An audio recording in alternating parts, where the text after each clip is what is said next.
Hello aspirants, I am आभास माथुर। अपन इस channel पर पढ़ रहे हैं करंट अफेयर्स।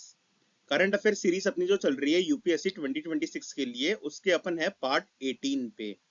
अभी तक अपन काफी टॉपिक्स कवर कर चुके हैं जो बहुत ज्यादा जरूरी हैं यूपीएससी प्रीलिम्स के लिए। वही इंपॉर्टेंस को देखते हुए अपन इसके पार्ट 18 में आज ये 5 टॉपिक पढ़ेंगे। शुरू करते हैं आज के टॉपिक्स। देखो, आज का पहला टॉपिक है कर्च स्ट्रेट। सबसे पहले आप जानो स्ट्रेट क्या होता है। स्ट्रेट एक नैरो वाटर बॉडी होती है जो कनेक्ट करती है टू लार्जर वाटर बॉडीज को। ठीक है। स्ट्रेट एक नैरो वाटर बॉडी होती है जो कनेक्ट करती है दो बड़े वाटर बॉडीज को।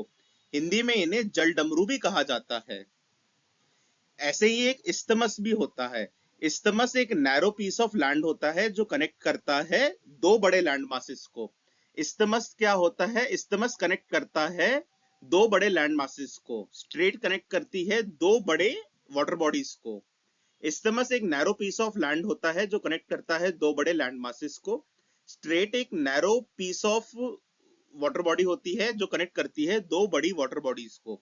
इन्हें हिंदी में जल डमरू भी कहा जाता है। देखो ये कर्च स्ट्रेट, देखो ये फोटो में, ये जो गोल्डन में मतलब ऑरेंज में लिखा है ना कर्च स्ट्रेट, ये एक पतला वाटर बॉडी है। इसके ऊपर सी ऑफ अजोव है, नीचे ब्लैक सी है। तो डमरू के डिजाइन जैसा दिख रहा है ना, डमरू जैसे बीच में से पतला होता है, ऊपर नीचे से बड़ा होता है, वैसे ही इन्हें जल डमरू कहा जाता है। स्ट्रेट स्ट्रेट कनेक्ट करती है दो बड़े वाटर बॉडीज को। स्ट्रेट एक पीस ऑफ वाटर बॉडी होती है जो कनेक्ट करती है दो बड़े वाटर बॉडीज को। इस्तमस एक पीस ऑफ लैंड होता है जो कनेक्ट करता है दो बड़ी लैंड बॉडीज को। ठीक है। कर्च स्ट्रेट कहां पर है? देखो, एक कर्च करके सिटी है, उसके पास से ही ये स्ट्रेट बहती है, इसलिए इसे कर्च स्ट्रेट कहते हैं। पहले इसे क्रीमियम बॉस्फोरस भी कहा जाता था। कर्च क्रीमिया करके एक जगह है, वहां पर एक सिटी है। क्रीमिया अब रशिया ने ही कैप्चर कर लिया है। क्रीमियन वॉर के बाद 2014 के बाद जो क्रीमियम वॉर हुई थी ना, तब से क्रीमिया अब रशिया का हिस्सा है। ये बात याद रखना। अब आप कमेंट्स में बताओ, क्रीमिया 2014 से पहले कौन से देश का हिस्सा था? क्या वो यूक्रेन का हिस्सा था? तो ये आप गूगल करो, फिर बताओ कि क्रीमिया 2014 से पहले कौन से देश का हिस्सा था। ठीक है। स्ट्रेट ना कर्च पेनिनसुला है क्रीमिया का, उसके और तमन पेनिनसुला है रशिया का, उसके बीच में पड़ती है। कर्च स्ट्रेट दो वाटर बॉडीज को कनेक्ट करती है, यही सवाल है असली। किन दो वाटर बॉडीज को कनेक्ट करती है? ब्लैक सी को कनेक्ट करती है और सी ऑफ अजोव को कनेक्ट करती है। इसे पहले क्रीमियम बॉस्फोरस भी कहा जाता था। जैसे स्ट्रेट ऑफ बॉस्फोरस है ना इस्तांबुल के पास, वैसे ही इसका नाम भी पहले क्रीमियम बॉस्फोरस ही था। स्ट्रेट ऑफ यानिकाले भी कहते थे इसको। कर्च स्ट्रेट, आप ये याद रखो मेन बात, कि ये कनेक्ट करती है सी ऑफ अजोव को और ब्लैक सी को। अब बताता हूं ये न्यूज में क्यों है। देखो, रशिया की यूक्रेन से चल रही है वॉर। तो 2021 में जब ये वॉर 2022 में जब ये वॉर शुरू हुई थी ना, फरवरी 2022 में वॉर शुरू हुई थी, उससे पहले एक छोटी वॉर हुई थी 2014 में, 2014 में क्रीमियम वॉर हुई थी। तब रशिया ने इस स्ट्रेट पे कब्जा कर लिया था यूक्रेन से लेके। अब मैं बताता हूँ कि ये स्ट्रेट इतनी जरूरी क्यों है। देखो, रशिया के ना सर्दियों में जो ऊपर वाले आर्टिक सी वाले पोर्ट्स है ना, वो सब जम जाते हैं। तो इनको आना पड़ता है, ब्लैक सी वाले रूट से ही ट्रेड करनी पड़ती है सर्दी के टाइम पे। तो ब्लैक सी से रशिया का बहुत कम पार्ट ही टच होता है। सी ऑफ अजोव वाला जो पोर्ट्स है ना, वो कर्च स्ट्रेट से होते हुए ब्लैक सी आ सकते हैं शिप्स। इसलिए रशिया के लिए बहुत इंपॉर्टेंट लोकेशन हो जाती है ट्रेड पर्पस के लिए और सिक्योरिटी के लिए भी। इसलिए रशिया ने इस पे कब्जा कर लिया था। एक बार देख लेते हैं सवाल कहां कहां से बन सकते हैं। कर्च स्ट्रेट ये किन दो वाटर बॉडीज को कनेक्ट करती है? ये सी ऑफ अजोव को ब्लैक सी से कनेक्ट करती है। सी ऑफ अजोव इसमें नॉर्दर्न साइड पे है, ब्लैक सी इसके सदर्न एंड पे है। ये बात भी याद रखना। रशिया इसको कंट्रोल करता है 2014 से, जब से उसने क्रीमिया पे कब्जा करा है। इसके जो स्ट्रेट है ना, इसके जो ईस्टर्न पार्ट पे है, मतलब जो वेस्टर्न पार्ट है ना, वहां पे ईस्टर्न यूरोप होता है कर्च पेनिनसुला, और इसके दूसरी वाले साइड पे है तमन पेनिनसुला रशिया का। ठीक है। इसके वेस्टर्न साइड पे ईस्टर्न यूरोप है और इसके ईस्टर्न साइड पे तमन पेनिनसुला है। दो पेनिनसुला के बीच में पड़ती है कर्च स्ट्रेट। वेस्टर्न साइड पे तो कर्च पेनिनसुला है और ईस्टर्न साइड पे तामन पेनिनसुला है। इसका पुराना नाम क्रीमियम बॉस्फोरस था। अब कर्च नाम का सिटी के पास से जाती है तो इसे कर्च स्ट्रेट कह देते हैं। इस स्ट्रेट को स्ट्रेट ऑफ येनिकाले भी कहा जाता है। अब मैं बताता हूँ सवाल कहाँ कहाँ से पूछे जा सकते हैं कि कर्च स्ट्रेट कहाँ पर है, किन दो वाटर बॉडीज के बीच में है, नॉर्दर्न हिस्से में कौन सी वाटर बॉडी है, सदर्न हिस्से में कौन सी वाटर बॉडी है। कर्च स्ट्रेट ब्लैक सी और सी ऑफ अजोव के बीच में है। ब्लैक सी सदर्न एंड पे है, सी ऑफ अजोव नॉर्दर्न एंड पे है। कौन कंट्रोल करता है कर्च स्ट्रेट को? रशिया कंट्रोल करता है 2014 के बाद से, क्रीमिया को एनेक्स करने के बाद से, ठीक है। कर्च स्ट्रेट के वेस्टर्न में क्या है? कर्च पेनिनसुला है कर्च स्टेट के वेस्टर्न में। और कर्च स्टेट के ईस्ट में क्या है? तमन पेनिनसुला है रशिया का। अब सवाल ये भी बन सकता है कि तमन पेनिनसुला कौन सी कंट्री में आता है। फिर नामों के ऊपर भी आ सकता है कि इसका अभी नाम क्या है, इसका पुराना नाम क्या था। क्रीमियम, बॉस्फोरस और स्ट्रेट ऑफ येनिकाले भी कहते हैं, ठीक है। एक बार मैप पे देख लो कहां पड़ता है ये कर्च स्ट्रेट। आज का दूसरा टॉपिक है मोरडम्स। जैसे इजिप्ट में आपने देखे होंगे ना, पिरामिड्स होते हैं बहुत बड़े बड़े इजिप्ट में। वो दरअसल क्या होता है, एक ग्रेव होती है, ग्रेव के ऊपर एक स्ट्रक्चर बनाते हैं इजिप्ट वाले। तो वो पिरामिड की शेप में बनाते हैं स्ट्रक्चर। यही कॉन्सेप्ट है इजिप्ट के पिरामिड्स का। अंदर ग्रेव है, फिर उसके ऊपर अंदर ग्रेव है, फिर उसके ऊपर एक पिरामिड बना रखा है। ये है इजिप्शियन पिरामिड्स का कॉन्सेप्ट। उसी के आधार पे असम में भी जो अहोम डायनेस्टी राज करती थी ना, तो अहोम डायनेस्टी के जो किंग होते थे उनकी भी ग्रेव बनाते थे। देखो अहोम डायनेस्टी वाले हिंदूस तो होते थे, पर उनका अंतिम संस्कार नहीं होता था, जलाते नहीं थे। उनकी ग्रेव बनाते थे उनके किंग्स की, उनके जो रॉयल लोग थे, जो उनके एरिस्टोक्रेट्स थे, उनकी जो ब्यूरोक्रेट्स थे, उनकी ग्रेव बनाते थे, मतलब बड़े लोगों की ग्रेव्स बनाते थे। उन्हें मॉर्डम कहते थे। ग्रेव के ऊपर ये देखो मिट्टी का टीला बना देते थे। इनका ऐसा भी होता था कि जितना बड़ा टीला होगा ना, वो जिसकी ग्रेव है वो उतना महान आदमी था। जितना महान आदमी होगा उसकी ग्रेव के ऊपर उतना बड़ा ही ये टीला होगा, ठीक है। मर्डम तो होते हैं ये नॉर्मली, मतलब जो ब्यूरोक्रेट्स हैं, बड़े बिजनेसमैन हैं, एरिस्टोक्रेट्स हैं, उनकी ग्रेव के ऊपर तो जो टीला होता है उसे मर्डम कहा जाता है, MOIDAM। और जो अहोम डायनेस्टी के रॉयल्स होते थे, किंग होते थे, प्रिंस होते थे, उनकी ग्रेव के ऊपर जो टीला होता है उसे चराइडेओ मॉर्डम कहा जाता है, ठीक है। DEO, देखो चराइडेओ। तो वो देव हैं, देव को देव भी कहते, तो देव रॉयल फैमिली को कहा जाता था। तो मॉर्डम क्या होता है, जो भी अपर क्लास वाले उस टाइम के एरिस्टोक्रेट्स, ब्यूरोक्रेट्स या फिर मंत्री मंत्री होते हैं ना, चीफ्स होते हैं, उनकी ग्रेव के ऊपर जो टीला होता है उसे मर्डम कहा जाता है। और जो अहोम की रॉयल फैमिली की ग्रेव के ऊपर जो टीला होता है उसे चराइडेओ मर्डम कहा जाता है। इनके कॉन्सेप्ट समझना। कुछ आर्टिकल्स पब्लिश हुए थे, इन्हें टूरिस्ट प्लेस भी बना रहे हैं इसलिए न्यूज में है, ठीक है। आसाम के कौन से पार्ट में मिलते हैं ये? जोरहाट और डिब्रूगढ़ वाले पार्ट में मिलते हैं, गुवाहाटी वाले पार्ट में नहीं मिलते, ये भी एक कैच है। आसाम में जोरहाट और डिब्रूगढ़ वाले पार्ट में ये देखे गए हैं, देखे जाते हैं। मर्डम इज अ ट्यूमुलस, ठीक है। इससे आपको पता चलेगा ट्यूमुलस भी एक वर्ड होता है।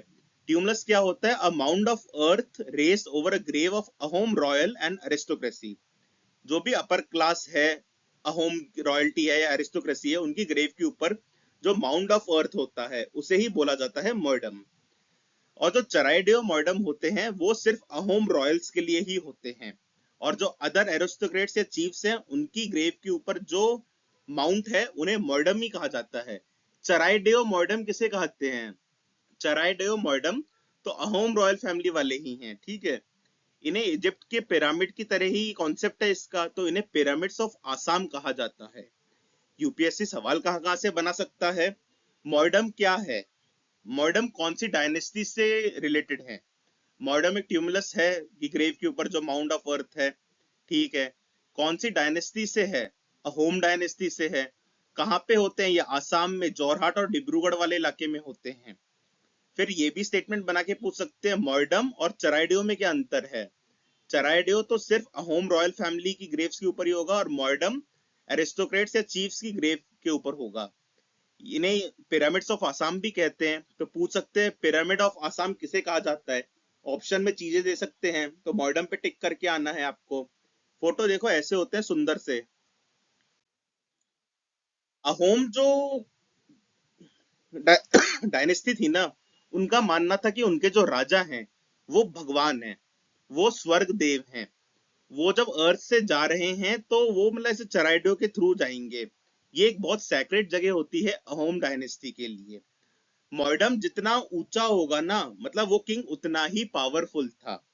The height of a mound is typically indicative of the power and stature of the person buried inside. देखो, मॉर्डम जितना ऊंचा होगा, वो टीला जितना ऊंचा होगा ना, मतलब वो उतनी महान इंसान की ग्रेव है। अब देखो, ये जो मॉर्डम होता है, इसकी जो ग्रेव होती है ना, इसमें वो सब राजा को दफन करा जाता था। साथ में राजा के जो आफ्टर लाइफ में जो जो चीजें होंगी, उसको जरूरत पड़ेगी जिन जिन चीजों की, वो भी राजा के साथ ही दफन करी जाती थी। जैसे कुछ प्लेटें हो गई, चम्मच हो गया, वेसल हो गया, हॉर्सेस, सर्वेंट्स, वाइफ्स तक, मतलब सोचो जिंदा इंसानों को कर लेते थे। उस जमाने में इतनी ज्यादा पेट्रियार्की थी कि माना जाता था कि सर्वेंट्स, वाइफ्स वगैरह सिर्फ सर्व करने के लिए ही हैं लोगों को। ये पेट्रियार्की थी, ये ऑर्थोडॉक्स सोसाइटी थी, ये मिसोजिनी थी अपने इस मतलब अपने यहाँ पे। तो ठीक है, मॉडर्न लाइफ में ये सारी चीजें दूर करी जा रही हैं, एथिक्स में लिख देना। ये एग्जांपल भी आप एथिक्स में यूज कर सकते हो कि पहले कितना ज्यादा वो था कि वाइफ्स को भी बरी कर दिया जाता था मॉडर्न में। ये पेट्रियार्की है, ये मिसोजिनी है, ये ऑर्थोडॉक्स सोसाइटी है, ये टॉक्सिसिटी है। आप ये सब डाल सकते हैं अपने आंसर में, आंसर स्ट्रांग बन जाएगा। ठीक है। अब इससे ये भी पता चलता है कि अहोम डायनेस्टी आफ्टर लाइफ में मानती थी, तभी तो ये सब कर रहे हैं, ये सब चीजें दे रहे थे। तो सवाल कहीं से भी बने, मोटा मोटा ये याद रख लो कि जो मॉर्डम क्या होता है, पिरामिड्स ऑफ आसाम को कहा जाता है। ये ग्रेव के ऊपर मिट्टी का, लैंड का माउंड होता है। जितना बड़ा इंसान होता है उसका माउंट उतना बड़ा होता है। मॉर्डम तो एरिस्टोक्रेसी और चीफ्स के लिए होता है, और चराइडेओ मॉर्डम सिर्फ royal family of Ahom dynasty के लिए होता है। इससे ये भी याद रख सकते हैं अहोम डायनेस्टी कहाँ रूल करती थी, आसाम में। ये मॉर्डम देखने को मिलेंगे आपको जोरहाट और डिब्रूगढ़ वाले रीजन में। अब आप ना मैप खोलना, देखना आसाम के कौन से हिस्से में डिब्रूगढ़ है, कौन से हिस्से में जोरहाट है। आपकी मैप बेस्ड प्रैक्टिस भी इंप्रूव होगी इससे। ठीक है, ये देख लिया आपने। एथिक्स में ये सब भी डाल सकते हो, इससे एग्जाम्पल भी डाल सकते हो, आंसर स्ट्रांग ही होगा आपका। फिर आज का तीसरा टॉपिक है साहित्य अकादमी अवार्ड। ये अवार्ड लिटरेरी ऑनर होता है। मतलब आप कोई भी पोएम लिखेंगे, ऐसे मतलब कोई भी बुक लिखेंगे, पोएम लिखेंगे, कहानी, किस्सा कहानी लिखेंगे, और वो बहुत अच्छा होगा, तो आपको ये अवार्ड मिल सकता है। साहित्य अकादमी अवार्ड कौन देता है? भारत सरकार की साहित्य अकादमी है, जो मिनिस्ट्री ऑफ कल्चर के अंडर आती है, वो देती है ये अवार्ड। ये अवार्ड कौन सी लैंग्वेजेस में मिलता है? अपने शेड्यूल 8 में 22 लैंग्वेजेस दे रखी हैं। उन 22 लैंग्वेजेस में मिलता है, प्लस इंग्लिश और राजस्थानी में मिलता है। अब इससे आप ये भी याद रख सकते हैं कि इंग्लिश 8th शेड्यूल में नहीं आती, राजस्थानी 8th शेड्यूल में नहीं आती। 8th शेड्यूल में 22 लैंग्वेजेस आती हैं। तो ये अवार्ड मिलता है 8th शेड्यूल की 22 लैंग्वेजेस, जैसे हो गई बोडो, हो गई मैथिली, हो गई संथाली, हो गई सिंधी, हो गई नेपाली, हो गई, ठीक है, तमिल, तेलुगु, मलयालम, ये सब लैंग्वेजेस आती हैं, उर्दू, ये सब आती है 8th शेड्यूल में। 8th शेड्यूल की 22 लैंग्वेजेस के साथ साथ इंग्लिश और राजस्थानी में भी ये मिलता है। तो यहीं पे याद रख लो कि इंग्लिश और राजस्थानी 8th शेड्यूल में नहीं आती। सवाल बन सकता है। ठीक है। देखो, लिटरेरी ऑनर्स की बात करी जाए तो भारत सरकार द्वारा दिया गया सबसे बड़ा लिटरेरी ऑनर तो ज्ञानपीठ पुरस्कार होता है। यहाँ पे जननपीठ लिखा होगा, पर ज्ञानपीठ की यही स्पेलिंग है इंग्लिश में। ठीक है। तो सबसे बड़ा लिटरेरी ऑनर तो इंडियन गवर्नमेंट द्वारा कौन सा है? ज्ञानपीठ पुरस्कार। पर Sahitya Akademi award second highest literary honour है। ये 1954 में क्रिएट करा गया था और 1955 से देना शुरू कर दिया गया था। इस अवार्ड के लिए एलिजिबिलिटी क्राइटेरिया है कि आप इंडियन होने चाहिए, आपको 8th शेड्यूल की 22 लैंग्वेजेस या इंग्लिश या राजस्थानी में आपने अपना वर्क करा होना चाहिए। इस अवार्ड में आपको एक कॉपर प्लेट मिलता है, जैसा ये दिख रहा है ना फोटो में, ऐसा आपको मिलता है। आपको शॉल मिलता है और आपको 1 लाख रुपए मिलते हैं, और आपको बहुत सारा सम्मान मिलता है, रिकॉग्निशन मिलता है। ठीक है। ये है साहित्य अकादमी अवार्ड। सवाल कहाँ कहाँ से बन सकता है? ये कब क्रिएट किया गया था? 1954 में। क्या ये हाईएस्ट लिटरेरी ऑनर है इंडियन गवर्नमेंट द्वारा? नहीं, ये सेकंड हाईएस्ट है। फर्स्ट हाईएस्ट तो ज्ञानपीठ अवार्ड है। ठीक है। और 1 लाख रुपए मिलते हैं, शॉल मिलता है, ये कॉपर प्लेट मिलता है, ये इतना इंपॉर्टेंट नहीं है। अब इंपॉर्टेंट क्या है, क्या ये फॉरेन नेशनल्स को भी दे सकते हैं? नहीं, ये फॉरेन नेशनल्स को नहीं दे सकते, ये सिर्फ इंडियंस को ही मिल सकता है। कौन सी लैंग्वेजेस में मिल सकता है? इंग्लिश, राजस्थानी और शेड्यूल 8 की जो 22 लैंग्वेजेस हैं उनमें। अब आप देखो, हरियाणवी में नहीं मिल सकता क्योंकि हरियाणवी 22 लैंग्वेजेस में नहीं आती है शेड्यूल की। ये कैच हो सकता है, बहुत बड़ा कैच हो सकता है, तो ध्यान रखना है आपको। अब देखो साहित्य अकादमी के बारे में देख लो, साहित्य अकादमी का ये लोगो है। साहित्य अकादमी मिनिस्ट्री ऑफ कल्चर के अंडर आती है, सिंपल सी बात है। इसे India's national academy of letters भी कहा जाता है, रिकॉग्नाइज करा जाता है, ठीक है। साहित्य अकादमी एक ऑर्गेनाइजेशन है मिनिस्ट्री ऑफ कल्चर के अंडर। सवाल यूपीएससी मिनिस्ट्री वाले बहुत पूछती है। साहित्य अकादमी मिनिस्ट्री ऑफ कल्चर में आती है, दे सकते हैं आपको, मिनिस्ट्री ऑफ एजुकेशन में आती है, मिनिस्ट्री ऑफ टूरिज्म में आती है, होम मिनिस्ट्री में आती है, मिनिस्ट्री ऑफ एजुकेशन तो डाल ही सकते हैं ये, पर साहित्य अकादमी मिनिस्ट्री ऑफ कल्चर द्वारा आती है। ये सारे काम है, ये मतलब लैंग्वेज को प्रमोट करने का काम करते हैं, कैसे वर्कशॉप करते हैं, फेलोशिप वगैरह देते हैं, ये अवार्ड वगैरह देते हैं ये लोग। कब बनी थी ये? 1954 में बनी थी, तब से ही ये प्राइज भी बन गया था। ये मल्टीलिंगुअल लाइब्रेरीज भी है इनके पास, बहुत बड़ी लाइब्रेरी है जो फोटो देख रहे हो आप इसमें, हर टाइप की बुक्स मिल जाएंगी आपको इसमें। अब एक सवाल आता है, साहित्य अकादमी 2 जर्नल्स पब्लिश करती है। साहित्य अकादमी 2 जर्नल्स पब्लिश करती है, कौन से हैं वो 2 जर्नल्स? इंडियन लिटरेचर और समकालीन भारतीय संहिता। अब समकालीन भारतीय संहिता से आप भारतीय नागरिक संहिता वगैरह मत समझ लेना कि वो लॉ से रिलेटेड है। समकालीन भारतीय संहिता तो हिंदी में पब्लिश करती है साहित्य अकादमी, और इंडियन लिटरेचर इंग्लिश में पब्लिश करती है साहित्य अकादमी। बाय मंथली है ये, ठीक है, इनके ऊपर भी सवाल आ सकता है। बाय मंथली जर्नल्स पब्लिश करे जाते हैं साहित्य अकादमी द्वारा, ठीक है। इंडियन लिटरेचर में है इंग्लिश में, और समकालीन भारतीय संहिता है हिंदी में। ये रीजनल वर्कशॉप करते हैं, ये ग्रांट भी देते हैं ऑथर्स को, ये जर्नल्स पब्लिश करते हैं, बुक्स करते हैं, इंसाइक्लोपीडिया भी बनाकर रखते हैं इंडियन लिटरेचर का, फेलोशिप देते हैं, अवार्ड देते हैं, ये सब है। मेजर मेजर तो याद रख लेना इन दोनों जर्नल्स के नाम, इंडियन लिटरेचर इंग्लिश में और समकालीन भारतीय संहिता है हिंदी में, और ये मिनिस्ट्री ऑफ कल्चर में आती है। ये 2 मेन सवाल हैं। फिर आज का टॉपिक आता है इंडियन टेंट टर्टल। क्या है ये? देखो टर्टल है ये। इसे टर्टल के ऊपर जो इसका शेल है, ये तंबू जैसा लग रहा है ना, एकदम उठा हुआ है, टेंट जैसा ही लग रहा है ना इसका शेल, इसलिए इसे कहा जाता है इंडियन टेंट टर्टल। ये तैरते बहुत अच्छा है, मतलब ये रुके हुए पानी में ही रहते हैं क्योंकि छोटे से है ना, तेज पानी में तो ये बह जाएंगे दूर, ये जिंदा ही नहीं रह पाएंगे तेज पानी में। तो ये रुके हुए पानी में ही रहना पसंद करते हैं। रुके हुए पानी में ये बहुत फास्ट फास्ट तैरते हैं। ये टर्टल्स चलते तो धीरे हैं पर तैरते बहुत फास्ट है। देखो इनके पैर एकदम फिन जैसे हैं, तैरने में आसानी होती है। ये पूरे इंडिया में फैले हुए हैं, इसलिए इनका आईयूसीएन स्टेटस लीस्ट कंसर्न है। पर वाइल्ड लाइफ प्रोटेक्शन एक्ट के शेड्यूल 1 में आते हैं। अभी शेड्यूल 1 में आते हैं तो आप इन्हें अपने घर के एक्वेरियम में नहीं रख सकते, ब्लैक मैजिक के लिए भी आप इनका यूज नहीं कर सकते, ठीक है। ये नेटिव है इंडियन सब कॉन्टिनेंट के ही, इंडिया में मिल जाएंगे, नेपाल में मिल जाएंगे, बांग्लादेश में मिल जाएंगे आपको। ये हर्बीवोर्स ही होते हैं, ये कार्निवोर नहीं होते, मतलब ये मछली वछली नहीं खाते, ये हर्बीवोर्स ही होते हैं। ये फ्रेश वाटर में ही रहते हैं, ये भी याद रखना है, Indian tent turtle fresh water में ही रहता है। रिवर, स्वैम्प्स, पॉन्ड्स, इन सब में रहना पसंद करते हैं, या कोई शैलो नदी है जो बहुत स्लो बह रही है उसमें भी ये पाए जाते हैं। पढ़ लेते हैं एक बार।